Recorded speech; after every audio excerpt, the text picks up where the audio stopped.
New at 10, top St. Louis City leaders are responding to unrelenting issues at the Downtown Justice Center tonight.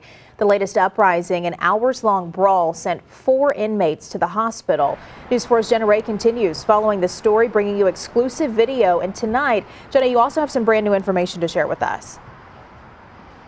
That's right, Sam and Corey. Within just the last few hours, we're now learning that an investigation is in the works, looking into the conditions in both the workhouse and the city jail that is behind me. That investigation conducted by the Board of Aldermen. We're told that it'll be a process of both hearings, testimonies, and other things from both city officials and people who work inside.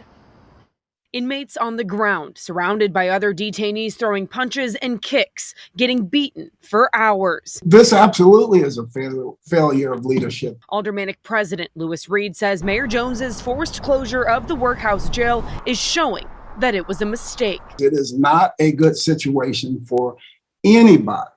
The people who are being detained, the people who are being employed there. Mayor Jones campaigned on closing the workhouse in her first 100 days. We don't have all the answers today, but this is the first step to getting those answers. After touring both the workhouse and CJC in April, we don't need 2 jails. In June, the workhouse was closed. The mayor and Congresswoman CORI calling the conditions inhumane. We understand it's not a hotel, but that does not mean that you do not treat people with dignity, respect, with basic kindness, that their basic rights shouldn't be met because they're in one of these types of institutions. Now, 2 months after its closure and several riots and fights later, inmates are back in the workhouse, a facility deemed inhumane, uninhabitable by both the mayor and Congresswoman. Neither would go on camera to comment.